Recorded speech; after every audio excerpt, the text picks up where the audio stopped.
Welcome to my channel.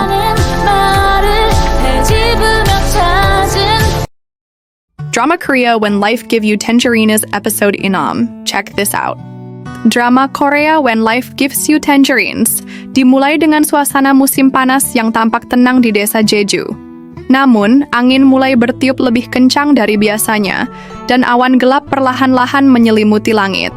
Warga desa mulai gelisah, terutama para nelayan yang memahami tanda-tanda alam. Pemberitahuan dari radio lokal memperingatkan tentang badai besar yang akan menghantam wilayah pesisir dalam waktu dekat.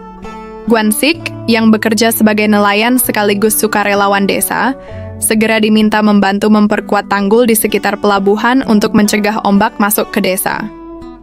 Ia pun meninggalkan rumah dengan cepat, berjanji akan segera kembali. Sementara itu, Aisun tinggal di rumah merawat kedua anak mereka, Keum-myung dan Dong-myung.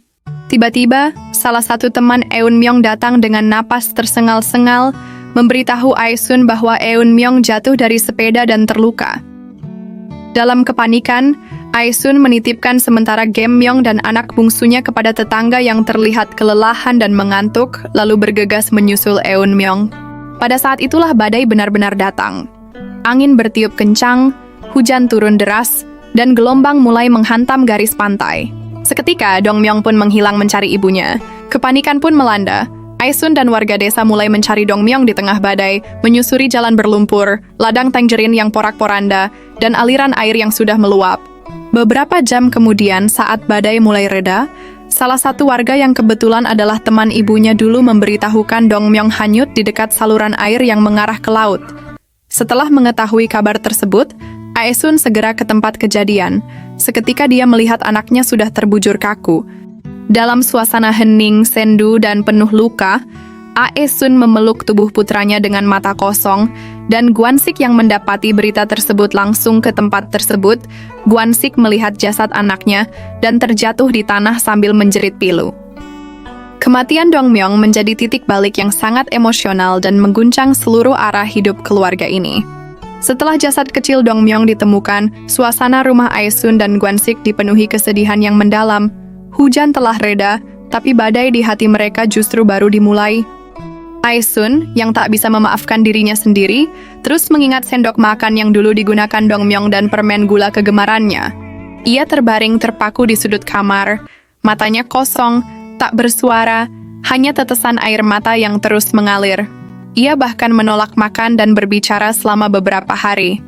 Di dalam dirinya, rasa bersalah dan kehilangan bercampur menjadi beban yang berat. Gwansik, meskipun juga hancur, mencoba tetap berdiri untuk keluarganya. Di tengah duka itu, mereka berdua akhirnya menguatkan hati mereka dan mencoba memperbaiki keadaan. Walaupun terkadang mereka menangis mengingat anaknya tersebut. Aisun menangis di perjalanan pulang melewati pantai. Aku gagal jadi ibu. Ini adalah kesalahanku, ujar Aisun. Gwansik menggenggam tangan istrinya erat dan berkata, kita sama-sama hancur, tapi kita juga sama-sama masih punya anak-anak yang lain yang membutuhkan perhatian kita. Kita tidak boleh menangis lagi. Tangisan mereka pecah bersama, bukan hanya karena kehilangan seorang anak, tapi juga karena kesadaran bahwa mereka masih memiliki satu sama lain, dan bahwa cinta mereka harus menjadi alasan untuk tetap bertahan.